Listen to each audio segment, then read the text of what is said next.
Hello everyone. आज की इस ऑडियो आर्टिकल में हम डिस्कस करेंगे एग्रीकल्चर सेक्टर के बारे में।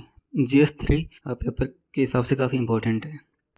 थोड़े दिन पहले न्यूज़पेपर में एक आर्टिकल आया था, agriculture needs a natural boost. उसको डिस्कस करेंगे और इंडिया में एग्रीकल्चर सेक्टर को व्यवहार्य बनाने के लिए क्यों महत्वपूर्ण है, चुनौतियाँ कौन कौन सी आ रही है और गवर्नमेंट ऑफ इंडिया ने क्या क्या पहले अपनाई है, और इसके अलावा इसको एक बेनिफिशियल इकोनॉमिक एक्टिविटी बनाने के लिए और क्या किया जाना चाहिए, इस पर डिस्कशन करेंगे। आपको पता ही होगा कि इंडिया का एग्रीकल्चर सेक्टर जो उसका जीडीपी में लगभग 70% योगदान है। देश की लगभग 40% पॉपुलेशन इस पर निर्भर है और गाँव में जो फीमेल लेबर फोर्स पार्टिसिपेशन है एग्रीकल्चर में वो सबसे शहरों की तुलना में ज़्यादा है। और बहुत सारी महिलाएं हैं गाँव की, लगभग 80%, उसमें से जितनी वर्किंग क्लास की महिलाएं हैं गाँव में 80% के आसपास खेती या खेती से डिपेंडेंट व्यवसायों पर निर्भर है। तो एग्रीकल्चर सेक्टर की इंडिया में काफ़ी ज़्यादा इंपॉर्टेंस है। सोशल सिक्योरिटी का भी एक मामला है, सोशल प्रेस्टीज का भी मामला है एग्रीकल्चर होना। तो कृषि को आर्थिक रूप से व्यवहार्य बनाना क्यों आवश्यक है, मतलब क्यों हमें एग्रीकल्चर को एक वायबल बिजनेस बनाना है, इसके बारे में हम देख। पहला, फूड सिक्योरिटी को सुनिश्चित। देश की लगभग 140 करोड़ जनसंख्या को खाद्य सुरक्षा सुनिश्चित करवाने के लिए एग्रीकल्चर प्रोडक्शन काफ़ी ज़्यादा इंपॉर्टेंट है।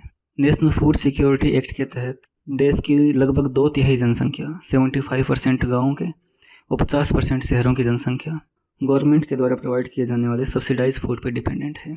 और हम ये फूड प्रोवाइड करवाने के लिए एफसीआई के तहत या कुछ प्राइवेट सेक्टर के योगदान के साथ एक सफिशिएंट स्टॉक बना के रखते हैं ताकि नेशनल फूड सिक्योरिटी एक्ट के तहत गवर्नमेंट की जो लाइबिलिटी है उसको पूरा किया जा सके।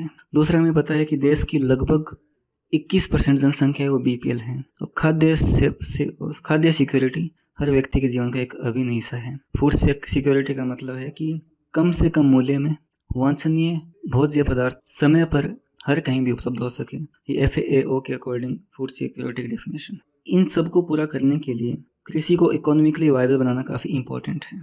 दूसरा, ग्रामीण विकास को बढ़ावा देना। हमने देखा कि गांव की लगभग इकोनॉमी है वो एग्रीकल्चर के आसपास या उससे सटे हुए व्यवसायों पर डिपेंड कर। अर्थव्यवस्था के विकास और स्थिरता को बढ़ावा देने के लिए जीडीपी में 17 to 18% योगदान है। और कोविड में तो ये अकेला सेक्टर था जिसकी जो ग्रोथ रेट थी वो पॉजिटिव थी, बाकी सर्विस सेक्टर और मैन्युफैक्चरिंग सेक्टर दोनों ही नीचे थे। तो इस सेक्टर का इतना इंपॉर्टेंट है कि ये कोई नेचुरल कैलामिटी या डिजास्टर हो तो वहाँ भी हमारे देश की जीडीपी को बनाए रखने में या देश की अर्थव्यवस्था को, रोजगार को बनाए रखने में काफ़ी महत्वपूर्ण भूमिका निभाता है। उसके अलावा सतत और प्राकृतिक खेती अभ्यासों को अपनाने के लिए, जैसे जल की कमी, सॉइल डिग्रेडेशन ग्रीन हाउस उत्सर्जन का कारण बनती है, इसको व्यवहार्य इसलिए भी बनाया जाना आवश्यक है क्योंकि सिंचित भूमि क्षेत्रों से निकलने वाले मीथेन का ग्लोबल वार्मिंग में काफ़ी ज़्यादा योगदान है। जो देश में जितने भी पानी की उपलब्धता है उसका मोर देन 2/3 वो केवल खेती के लिए उपयोग किया जाता है। तो इसलिए हमें ऐसे सस्टेनेबल मेजर्स अपनाने होंगे ताकि हम खेती को ज़्यादा व्यवहार्य बना सकें। अब देखते हैं कि इसमें चुनौतियाँ क्या। अगर हम चुनौतियों की बात करें तो हम पूरी एग्रीकल्चर की जो वैल्यू चेन है, प्रोडक्शन चेन है, उसको देख, बीज से लेके जब फसल मार्केट और कंज्यूमर तक पहुंचती है वहां तक कौन कौन सी बाधाएं हैं, वो सारी बाधाएं एग्रीकल्चर सेक्टर में सबसे बड़ा रोड ब्लॉक है। बीजों की बात करें तो हमारे यहाँ पे जो बीज है उनकी उसको सीड रिप्लेसमेंट रेट बोलते हैं, वो काफ़ी कम है। यानी कि किसान अपने खुद के खेती से प्रोड्यूस हुए बीजों का ही अगले साल के लिए यूज़ करते हैं, न कि वो मॉडिफाइड बीज या जेनेटिकली मॉडिफाइड बीजों का उपयोग बहुत ही कम कर, क्योंकि एक तो पेटेंटेड टेक्नोलॉजी है जिस पे मोसेंटो जैसी बड़ी बड़ी कंपनियों का एकाधिकार है और हमारे देश में काफ़ी कम कंपनियां हैं, या जो कंपनियां हैं वो रॉयल्टी उनको वापस पे करती है और उन्हीं के पेटेंट का उपयोग करते हुए यहाँ पे बीजों का उत्पादन करती है। तो काफ़ी महंगा पड़ जाता है हमारे देश के किसानों के लिए, क्योंकि आपको पता है कि 86% से भी ज़्यादा किसान हमारे स्मॉल एंड मार्जिनल फार्मर हैं। तो उनकी इतनी ज़्यादा प्रोडक्टिविटी है नहीं कि वो हर साल नए और जेनेटिकली मॉडिफाइड और ज़्यादा हाई यील्ड सीड्स को खरीद सकें। तो सबसे बड़ी प्रॉब्लम तो यही है। दूसरा, छोटी जोतें हैं बहुत ज़्यादा। 87% पॉपुलेशन वो स्मॉल और मीडियम फार्मर्स हैं। तो छोटी जोतें होने की वजह से इकोनॉमी ऑफ स्केल का जो बेनिफिट है उनको मिल नहीं पाता, मॉडर्न टेक्नोलॉजीज है उनका यूज़ नहीं किया जा सकता और एक छदम बेरोजगारी की कंडीशन बनी रही। उसके बाद में बहुत से किसान हमारे खेती हर मजदूर हैं। तो तीसरा पॉइंट है कि उनको जो पहुंच है, ऋण तक पहुंच है, वो नहीं हो पा रही। जो फॉर्मल लैंडिंग बैंक है हमारे, वहाँ तक उनकी पहुंच इसलिए नहीं हो पाती या तो वो खेतीहर मजदूर है, उनके वो खुद के खेत नहीं है, दूसरे के खेतों पे काम करते, तो उनको ऋण मिलने में काफ़ी दुविधा होती है। या छोटे हुए मझोले किसान हैं तो उनको भी बैंक वाले ऋण देने से कतराते हैं। उसके बाद में जो फसल के लिए सॉइल में, किस सॉइल में कौन सी फसल लगेगी, हालांकि सॉइल हेल्थ कार्ड स्कीम है हमारे यहाँ पे, लेकिन उसका अभी तक विस्तार बहुत किया जाना बाकी है। और उसमें भी काफ़ी मुद्दे हैं कि बहुत सारे गाँवों में सॉइल टेस्टिंग लेबोरेटरी नहीं है, या टाइम पे लेबोरेटरी है तो उनकी रिपोर्ट टाइम पे नहीं आती है। और किसान जो कि मुख्यतः अशिक्षित है, उनको ये समझाना भी बहुत मुश्किल है कि वो नए टेक्नोलॉजीज़ का यूज़ करके अपनी खेती को, अपनी ज़मीन को उसके पोषक तत्वों के उपयोग, मतलब उनके पोषक तत्वों के अनुसार प्रोडक्शन करने आदि में काफ़ी चुनौतियों का सामना करना। अब जब बीज के बाद में हम आगे आते हैं, बीज और ज़मीन के बाद में पानी की कमी है। पंजाब, हरियाणा, राजस्थान के इन क्षेत्रों में जो ग्राउंड वाटर है उसका यूज़ है वो 100% से भी ज़्यादा हो चुका है। जो वाटर डेवलपमेंट रेट है वो काफ़ी ज़्यादा है। उसकी वजह से सैलिनिटी की प्रॉब्लम है, कैपिलरी एक्शन की प्रॉब्लम है। जैसे साल्ट जो ज़मीन के अंदर था वो बाहर आ जाता, तो ज़मीन कुछ ही सालों में बंजर भूमि बन जाती है। पंजाब और हरियाणा इसका जीता जागता उदाहरण है। फिर क्लाइमेट चेंज, लगातार हीट वेव, बेमौसम बारिश होना, उनकी वजह से जो फसलों की प्रोडक्टिविटी रेट है वो भी काफ़ी कम हो चुकी है, क्योंकि बहुत सारी फसलें हैं वो क्लाइमेट चेंज के प्रति सेंसिटिव है, तो उनकी प्रोडक्टिविटी काफ़ी कम हो जाती है।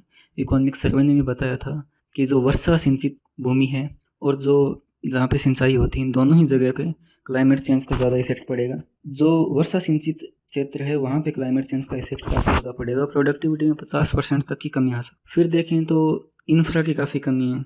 जो प्रोडक्शन हो गया उस प्रोडक्शन की सॉर्टिंग करने के लिए, उसकी ग्रेडिंग करने के लिए वेयर हाउसेज वगैरह और रोड ट्रांसपोर्टेशन, इन सब की काफ़ी प्रॉब्लम है। उसके आगे मार्केट की समस्या है। एपीएमसी मंडियों में किसानों को सबसे पहले बेचना होता है, वो अपने आप से बहुत ज़्यादा प्रॉब्लमेटिक है। वहाँ पे भी इंफ्रा की काफ़ी कमी है। व्यापारियों का कार्टिलाइजेशन होता है, सही टाइम पे फसलें वहाँ तक नहीं पहुँच पाती है। 20% के आसपास सब्जी और 10% के आसपास फलों का फल तो हमारे खेतों से मार्केट तक पहुँचते पहुँचते ख़त्म हो जाते हैं। तो उसके बाद में कंज्यूमर को जो प्रोडक्ट मिलते हैं, एग्रीकल्चर प्रोडक्ट मिलते हैं, उनकी रेट बहुत ज़्यादा हाई हो जाती है। इसलिए जो किसानों को उनके प्रोडक्शन के बदले जो रिम्यूनरेशन मिलता है और जो कंज्यूमर मार्केट में पे करके प्रोडक्ट खरीदते हैं, इन दोनों में बहुत ज़्यादा गैप है। केवल दूध को छोड़ के बाकी सारी एग्रीकल्चरल प्रोडक्टिविटी में ये गैप 50% से भी ज़्यादा है। तो एक्चुअली किसानों को उतना लाभ होता नहीं है। और नाबार्ड की एक स्टडी है, उन्होंने बताया था कि इस देश के किसानों को एग्रीकल्चर से होने वाली इनकम है वो बाकी सोर्स से होने वाली इनकम से काफ़ी कम है। उनकी पूरी इनकम का लगभग 30% के आसपास ही एग्रीकल्चर से होता है। उसके अलावा तो पशुधन है या फिर बाकी जो काम करते हैं मनरेगा, वो उसके अलावा और भी काम है, उनसे उनको लाभ होता है। लेकिन फिर भी गवर्नमेंट ऑफ इंडिया ने काफ़ी कुछ पहलें स्टार्ट की। हम देखते हैं कि कौन कौन सी पहलें हैं। सॉइल के लिए देखें तो सॉइल हेल्थ कार्ड स्कीम लेके आई है। इसका उद्देश्य है कि किसानों को जो मिट्टी के पोषक तत्व है उनके अकॉर्डिंग जानकारी मिले, ताकि उसी के अनुसार फसलों का प्रोडक्शन करें, तो उनको कम लागत में ज़्यादा अच्छी उत्पादकता मिलेगी। फसलों को खराब हो जाने की स्थिति में किसानों को हेल्प करने के लिए पीएम फसल बीमा योजना भी है। ऐसे सिंचाई के लिए पीएम कृषि सिंचाई योजना भी है। हॉर्टिकल्चर के लिए भी काफ़ी स्कीम है, पीएम रफ्तार स्कीम है। और अभी प्रोडक्शन को बाज़ारों तक पहुंचाने के लिए किसान रेल है, किसान वायुयान है। और प्रोडक्शन को सेल्फ हेल्प ग्रुप या फार्मर प्रोड्यूसर ऑर्गेनाइजेशन के थ्रू एक बड़े पैमाने पर संग्रहण करना और उसकी प्रोसेसिंग करने का भी काम किया गया है। मिनी पीएम, मतलब जो मेगा स्टोरेज है या फिर जहाँ पे प्रोसेसिंग सेंटर है, वो मिनी प्रोसेसिंग सेंटर के लिए भी एक स्कीम ला के आई है गवर्नमेंट अभी। ई नेम आपने पढ़ा ही होगा सबने। माइक्रो इरिगेशन फंड है जो नाबार्ड को फंड देके वहाँ पे जो माइक्रो इरिगेशन को बढ़ावा देना, ताकि फसलों की ओवरऑल प्रोडक्टिविटी है, एफिशिएंसी रिसोर्सेज की वो ज़्यादा से ज़्यादा बढ़े। National mission on sustainable agriculture, ये जलवायु परिवर्तन से रोकने के लिए जो 8 मिशन है उनमें से एक इम्पोर्टेंट मिशन है। तो इसके अलावा अब हम देखते हैं कि गवर्नमेंट ने बहुत सारी स्कीम बनाई है। इसके अलावा क्या ऑप्शंस हो सकते हैं उसको व्यवहार्य बनाने के लिए। तो वो पहला तो कृषि का डिजिटलीकरण कर, तो पहले तो भू अभिलेख है उनको डिजिटलाइज करना, ताकि किसानों को फॉर्मल इंस्टीट्यूशन से क्रेडिट मिल सके।